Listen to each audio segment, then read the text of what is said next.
Hey guys, I got a totally different format of video I'm going to try today with this screen recording. So I've owned my laptop for probably 7 years and I just now discovered that I can do screen recording with Windows. So I'm really excited about the 2025 Ram Cummins that's coming out with the new 8-speed transmission. I think since we don't have magazines anymore, like diesel power magazine, I think this is flying way under the radar. I think this should be really hyped up.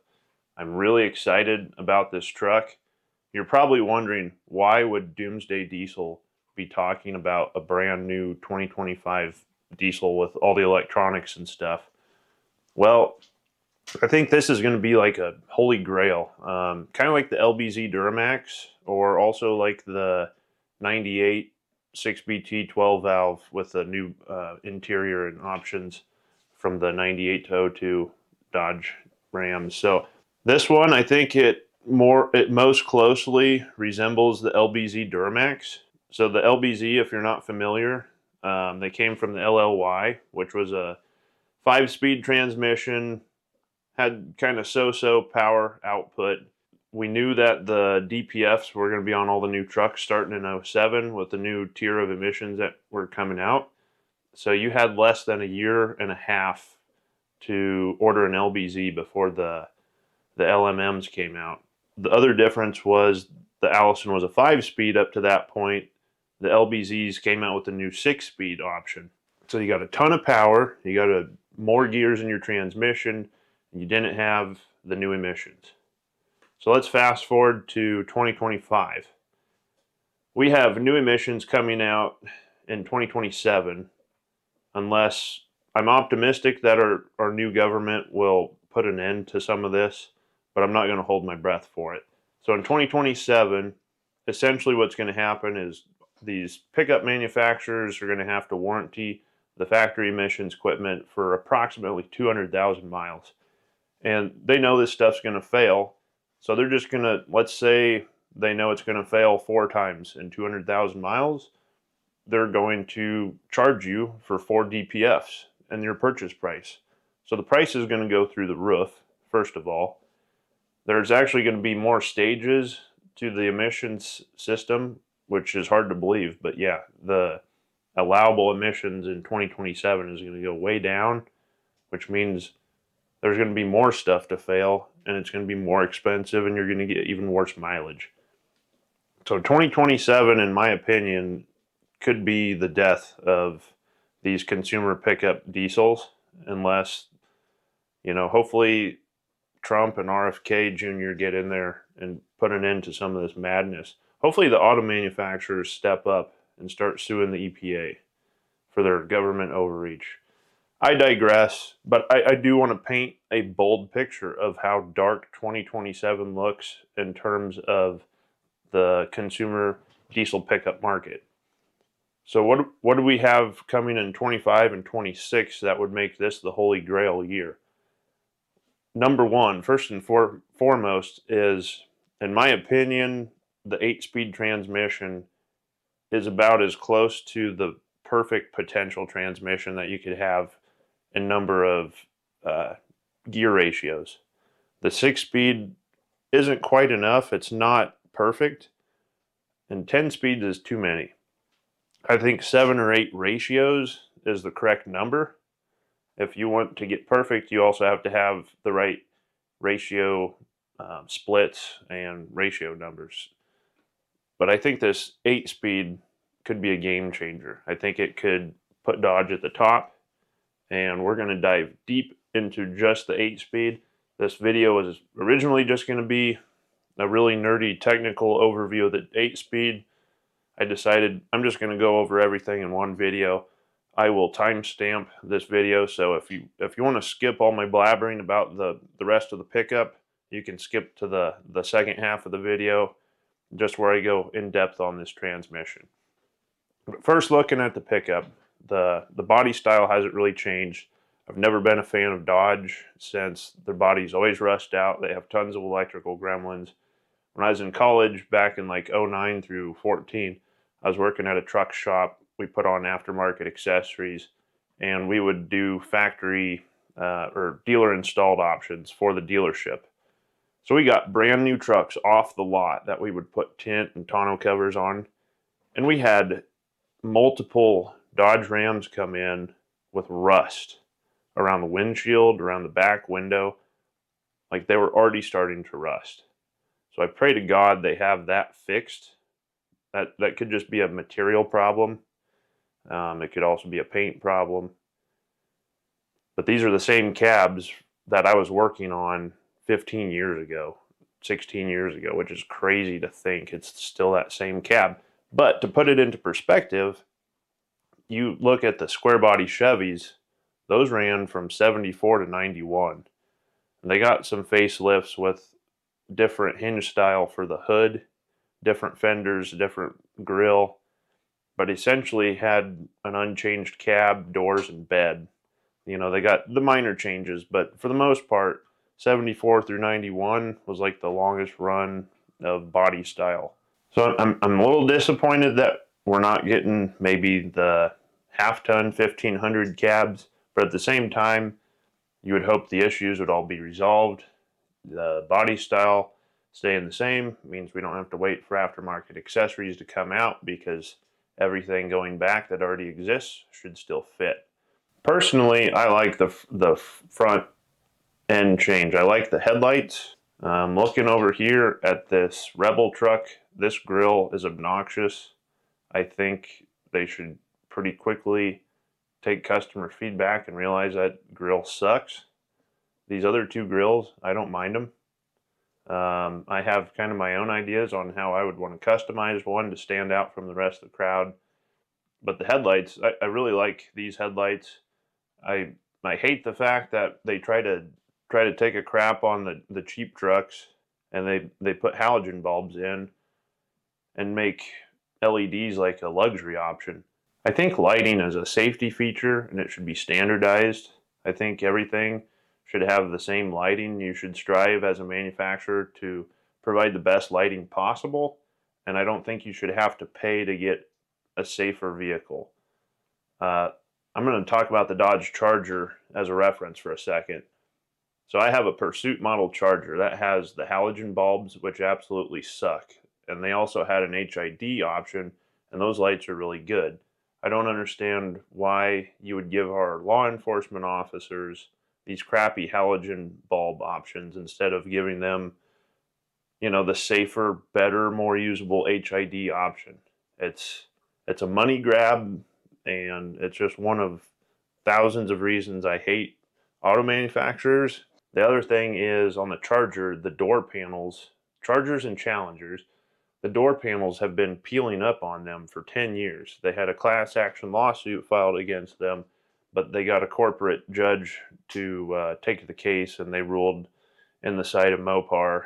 And I mean, some of the panels don't even last 20,000 miles, and they cost a lot of money. And Dodge knows about it, went to court, and even after that, they continued producing the same door panels. So that makes me a little bit nervous to say, hey, here's the Holy Grail. You should run out and buy one immediately. I want to give this 4 months and then look back and see, are there any glaring issues right off the bat? Because remember, you only get 25 and 26 to order one of these, and then, you know, diesel world hell is coming upon us. So that's kind of my spiel on why I think these things are going to be the Holy Grails. You get the best transmission option currently out there that I think really you could come out with ever, aside from a manual, obviously.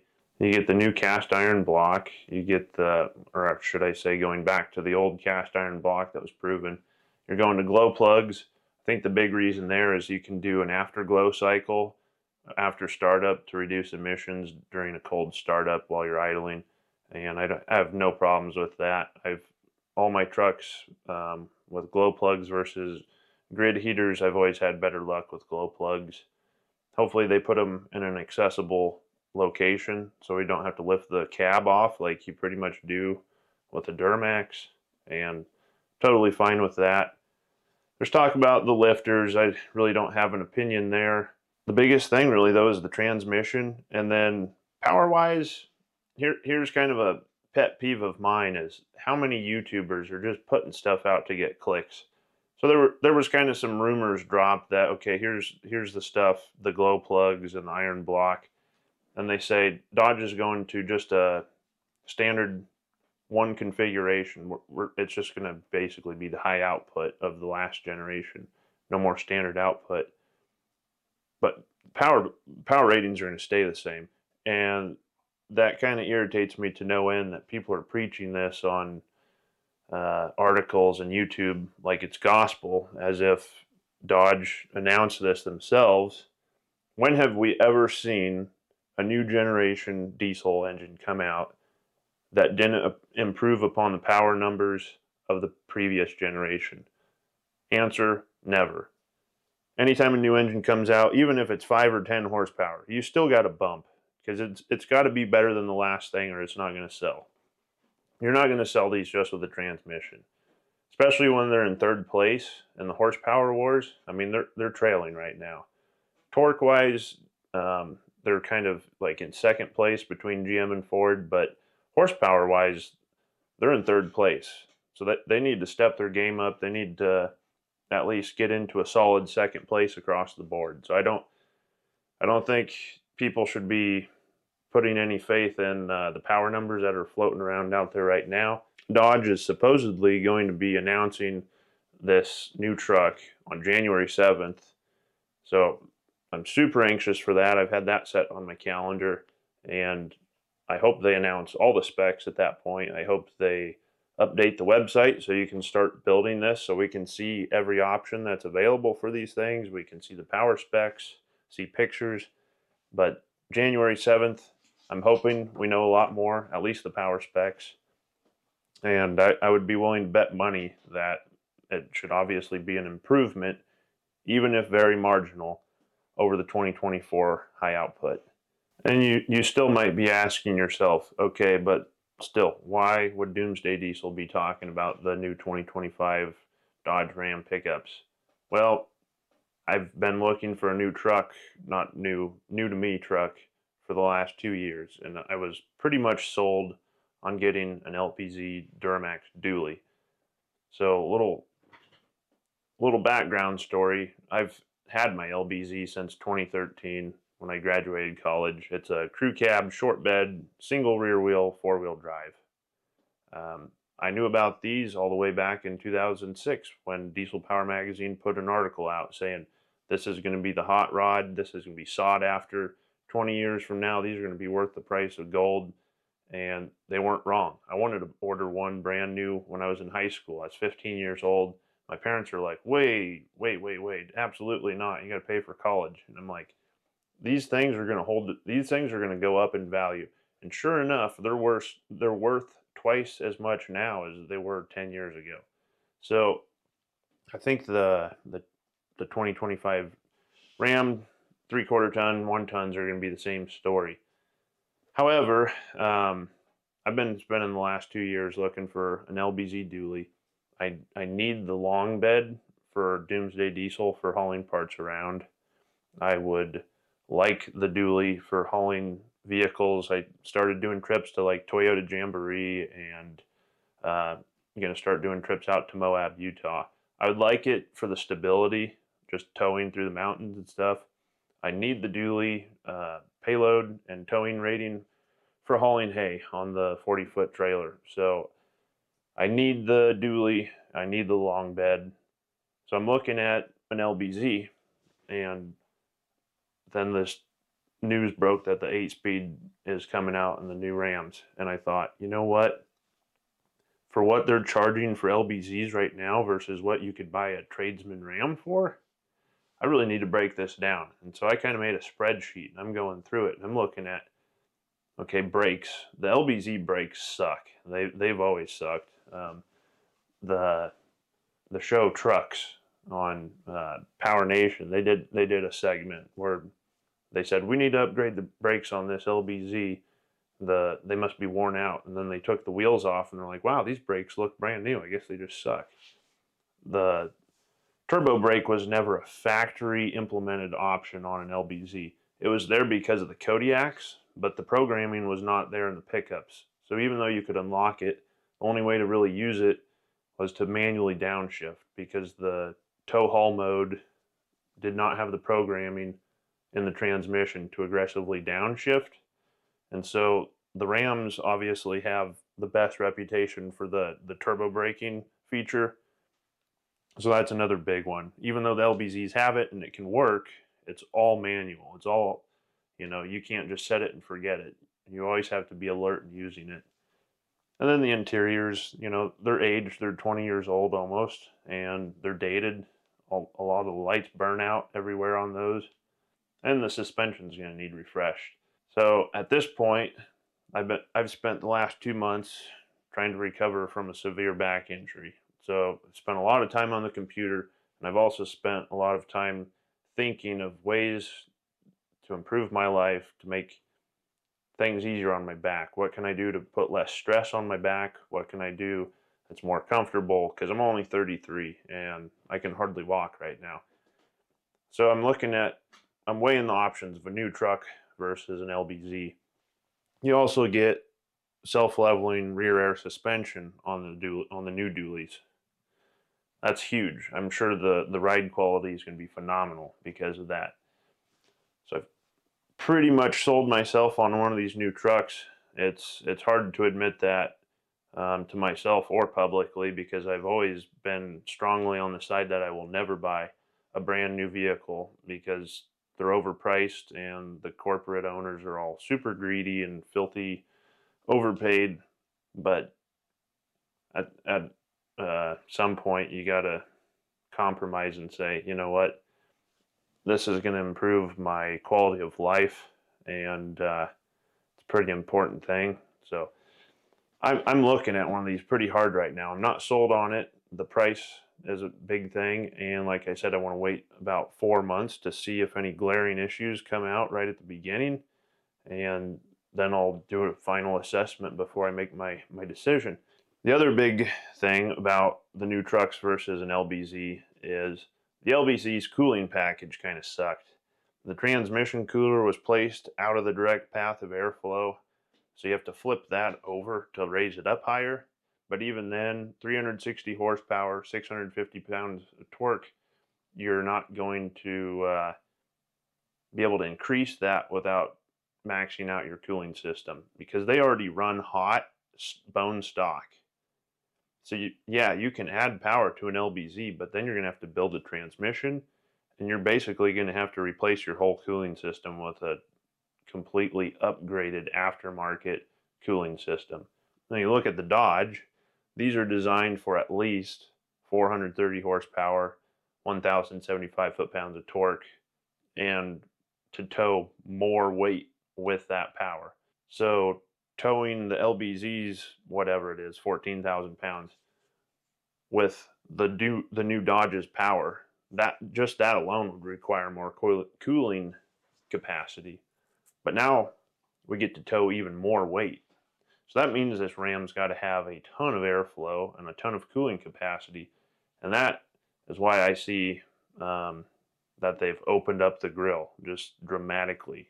You don't see a bunch of plastic kind of covering parts of the radiator or the intercooler up. That's relatively all open, and that's probably the main reason for the major front end redesign.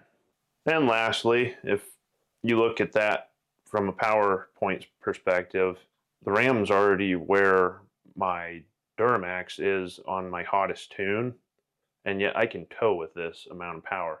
I don't see any reason that I should ever need to increase the power on the Ram.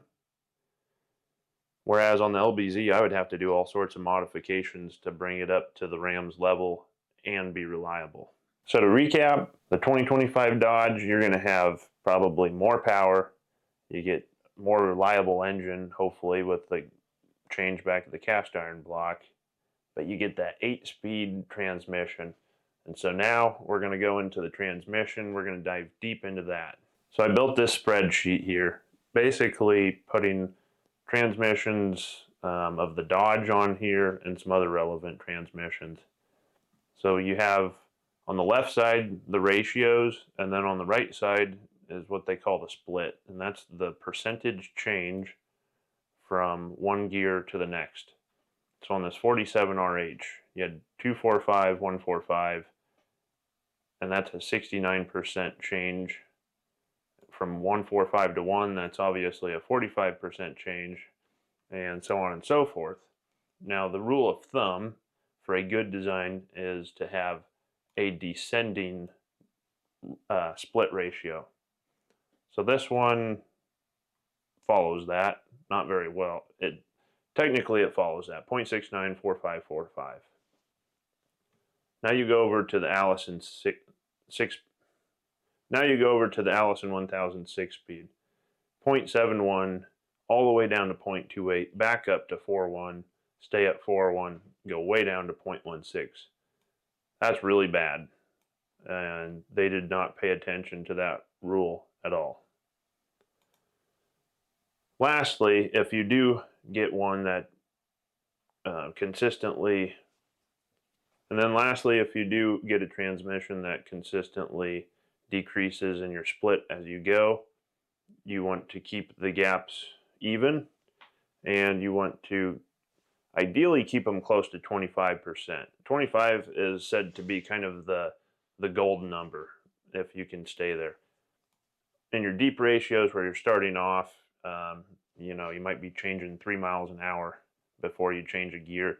It's not that big because you're not staying at that RPM for a long time. But once you get into these higher gears, you might be sitting at that gear for 10 miles an hour, which might take 30 seconds. That's a long time to be sitting up at max RPM. So that's a lot of fuel consumed. So you want to have a good split there so you're not having to rev into that high RPM range like you are in your first and second gears. So here, this is about the most ideal factory automatic set of splits that I could find. This is the Asian 6-speed on the current 2024 Dodge pickups. So we can just kind of go through here left to right, and I'll tell you my thoughts and my experiences. So the 47RH, the only thing I ever saw wrong with it was the overdrive was way too high. It should have been more like an NV4500, maybe closer to 0.75. And if we would make that change, that would knock this down to 33, and that would be a lot better split without the major RPM drop. Moving to the Allison, that was my next truck. You got 6 speeds with 2 overdrives. The 2 or 3 biggest issues I ever saw with this was I would have liked to have seen either different ratios for second and third gear, or added another gear in there so I'd make that into 3 gears instead of 2. I would have liked to have seen first gear be a lot deeper for taking off with a heavy load, because when you take off unloaded, you can pretty much start out in second gear.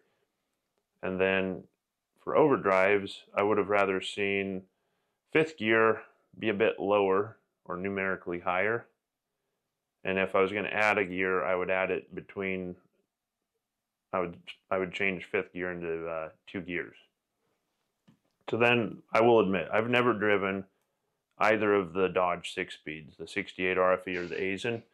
So I plan this week, I'm going to go test drive both of these trucks, both of these transmissions, as well as both power outputs of the GM, because GM has like their medium duty truck output level, which I'd call their standard output. That's going to be in your cabin chassis 3500s as well. And then you get your high output option in the 3/4 ton and the 1 ton, basically the 1 tons that come with a pickup bed instead of a cab chassis option. That's going to be your high output. So I want to test drive those 4 options this week and compare these. Looking at the 68 RFE, you go from 0.76 all the way down to 30, way back up to 41, way down to 22, back up to 30. This is just unacceptable. I don't know who they hired to design this, but on paper, just looking at the splits, that is horrible. But then you got to back up a second too, and you look at this compared to the Allison. You get the higher first gear that I want. Second gear is almost the same. Third and fourth gear are identical. And you look at your final overdrive, it's about the same. And really, this actually gives the lower geared fifth gear that I said I wanted. So really, this compared to an Allison, gear-wise, should be more ideal than the Allison 1000. But I've never driven one. So I'm going to print this off and take it with me and see what I think about the gear splits. Of course, shifting is another issue. This Aisin, they say it has higher line pressure because it probably wasn't designed for the Cummins power that the 2024 Cummins has. So it's already kind of maxed out and it shifts kind of sluggishly. The thing with transmissions that drives me nuts in consumer vehicles is they want to sell you into something that just drives like a Cadillac. They don't want it to drive like a race car. For longevity of the transmission, you want a hard, abrupt shift, because when it's a soft, slow shift, they're slipping those clutches. They're slipping them just ever so much so you don't send your head through the windshield. And they've been softening shifts up more and more and more. And what does that lead to? That leads to failing transmissions, which leads to repair bills or you buying a new vehicle. So I like how the Allison shifts. It sounds to me like the Asian might be a little too soft. I hope the new 8-speed is quick and abrupt. But that's why you see performance kits always, the first thing they do, they increase the line pressure so you get a quicker, firmer shift, so you're not burning up clutches and wasting energy through heat. It's more efficient to shift it quick and firmly. So back to this Aisin, we get a really deep first gear. You get a better split in second and third, and you have exactly kind of what I asked for with fifth in this Allison. And if we look at the splits, 0.88, we go down to 4.9, we go down to 3.4, we go down to 30, and we go down to 22. So it's a descending sequence of splits. This is beautiful looking on paper. I'll talk more about this transmission here in a minute. I want to talk about the 8-speed. So comparing this to the Allison that I know, basically these gears are the same.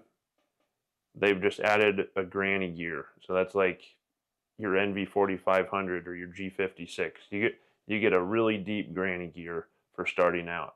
I would have rather seen this just deepened like the Aisin rather than adding a gear outside the box, just so to say. Now moving to this would be fifth gear. This is same. You have a direct drive in both of these. So what they did, 181 and 141, they did exactly what I said. Split those two gears into 3 gears and even that up. So that looks good. As far as overdrive goes, you still only have 2. Now our Allison and our ZF8, they are pretty close in the final overdrive. The ZF8 bumped the first overdrive way up. I think that might really bite Dodge in the butt. I don't know if they have the ability to change these ratios. I know they didn't want to come out with a brand new transmission. They wanted to find something that's already been proven so that they don't have to field test it for 4 years before they come out with it on the market. And I don't know that they're going to want to change the ratios. I don't know that the ratios are that easy to change. I don't know enough about the internal workings of an automatic transmission. All I know is they are planetary gear sets, and it's just the combinations of those planetaries is what gives you your ratios. Unlike a manual where you actually have just a gear for each ratio that you select. So the Allison, if you think back to the LLYs and the LB7s, that was a 5-speed.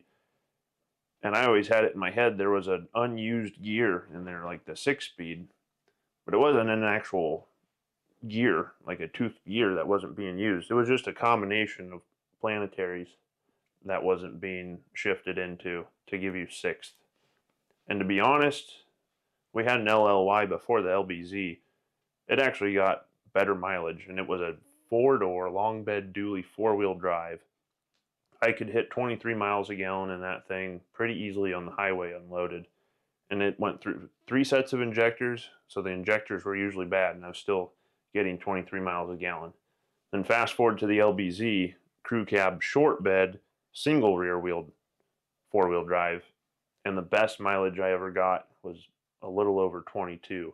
So that 6-speed, that second overdrive, it didn't actually make that big of a difference.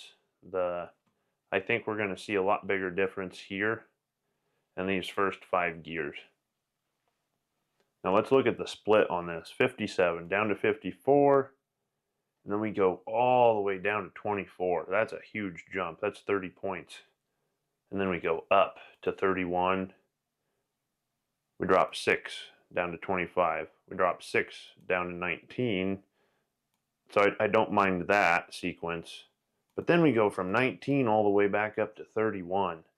And I think that is going to bite Dodge in the butt. I think this has the potential to be like the best setup you could get, having an 8-speed automatic. But I think this and this are more similar. I wish they would have built off this package and just optimized this, and I think they could have hit dang near perfection. But while we're talking about new transmissions, let's talk about the Ford and the GM. So that's a 10-speed. So in my experience, my family has a new Ford dually 10-speed diesel. The shifting programming is not aggressive enough to use the turbo brake efficiently. So like I mentioned with the LBZ, the pickups, even though the ECM has the turbo brake in there, it wasn't factory programmed, so the TCM is not going to aggressively downshift for you. On an LBZ, most effectively uses that turbo brake at about 4,000 to 4,500 RPM. And that's why they took the red line, they took the literal red line off the gauge cluster in the LBZs, because when people were downshifting in their LLYs just to use the transmission engine braking feature, they would freak out when it would take it up past 4,000 RPM, because the red line for the engine was like 3,500. And so they thought they were going to damage something. So I will have to manually downshift, and sometimes I'll have to drop to maybe 3 gears to really get that RPM up.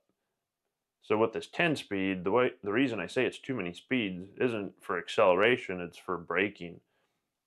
If you drop and you're only dropping 9 points, or you're only dropping 16%, that's not enough to make a difference. You know, let's say I slow down to 1,600 RPM and I downshift and I only go up to 1,900 RPM. I'm having to downshift like 3 or 4 gears at a time every time to get my RPM up to give me any effect from the turbo and the engine transmission braking. And that's a lot of work having to click through. Now, if they had their programming right, they would make it skip gears and downshift 3 or 4 at a time automatically. But if you're manually doing it and you have to stop, say somebody pulls out in front of you and you're towing a 30,000-pound trailer, so you slam it into manual and you start clicking, it makes you click through 1 gear at a time. It doesn't let you, physically, there's no way to be able to just say, hey, I want to skip 3 gears or 4. You physically have to touch that button and push it down 3 or 4 clicks. So that's why I don't like the 10-speed, just for a number of gears standpoint. Now let's look at the splits on this. We go from 5.8 down to 3.7, down to 20, down to 16. And then we start an uprise. We go to 20, and then to 27, jump way down to 18, back up to 24, and then all the way down to 9. So we have 3 overdrives. This I like, but this split sequence is horrendous. I mean, again, I think like that and then the 68 RFE, like what the heck were these engineers thinking when they were designing the sequence of ratios? So I thought, you know what would the perfect transmission look like? Well, I pulled out 3, the 3 that I think are close to being good. I went with the Allison. Like I said, I would go with that much deeper first gear, a little bit deeper second gear, a little bit higher third gear, and then a deeper fifth gear. So now we go from 8.4 down to 4.2 down to 3.4, and I tried to even out my gaps also. So it's not just that I'm descending, but I'm dropping 8 points, I'm dropping 6 points, I'm dropping 1. But then I got to looking at the Aisin, and it's even closer. So I would leave first and second alone. I would just barely deepen third gear, and that would basically be it. Barely deepen third gear. So now we're dropping 9 points here instead of 15. Then you're dropping 7, and you're dropping 8. So you're going 9, 7, 8. Whereas this is 15, 4, 8. Just that slight change to third gear smooths this split sequence way out. And then the ZF8, what would I change? I have a feeling, since I don't fully understand the internal architecture of an automatic transmission, I think since you have 2 overdrives, you're kind of stuck with 2 overdrives. I don't think I could move this first underdrive down here and add so that I'd have 3 overdrives, because that's what I would do. I would delete this and I would turn this 7th gear into 2 more overdrives. I don't think you can do that though. I hope somebody from Dodge watches this though and listens and looks at how you could optimize your sequence. So you could go keep your first and second the same, lower third a little bit, keep fourth the same, keep fifth the same, keep sixth the same, keep eighth the same. All you're changing is third and 7. And look at the difference in our split from 57 down to 39, down to 37, and then we're going to jump 6 points down to 31. We're going to jump 6 points down to 25, and then we just hover right at that ideal 25% split the rest of the way. I think if all of these were 25, that would probably be ideal. But at least being able to go in descending order and keeping the gaps as even as reasonable, so that we're not dropping 40 points and then 4 points and then another 40 and then 5. You know, I tried to make it so we're dropping roughly close to 6 on most of these. Whereas here, you drop, drop, drop, and then you jump, and then you drop, drop, and then you jump, and you make a gigantic jump.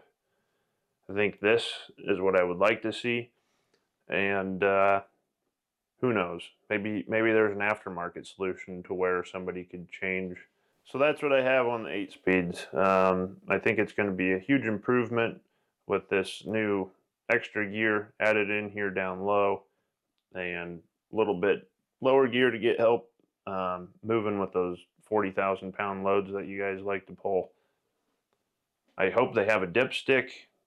That's been another reason I would never buy a new vehicle if they got rid of the dipsticks. I don't think Cummins could do that. I think the Dodge is a working class truck. I think they would lose a huge chunk of customers if they got rid of the dipstick on the Cummins engine. The transmission, that's a European thing. They love to take dipsticks off of stuff. hey, I'm an aftermarket automotive manufacturer. I make parts to correct the auto manufacturer's wrongdoing. So there's nothing to say that maybe I don't come out with a dipstick to install on the new ZF8 if it doesn't come with one. It's not so much as knowing what your level is, it's being able to visually look at your fluid and see if it's burnt or discolored or has water in it, etc. It's just a visual indicator of your quality of fluid. Lastly, just looking at going back to our website here. I was playing on Grim Jeepers website with ratios. So on the left side here, I typed in the alleged ratios of the new ZF8, and then on the right side, I typed in my optimized ratios. So I kind of play with this. Automatics are hard because the torque converter is probably not going to lock up until like third or maybe fourth gear when you're in tow haul mode.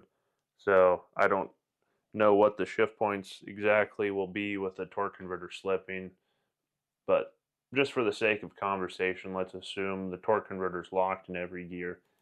So you can play with this, type in your RPMs, that'll tell you your mile per hour in each gear.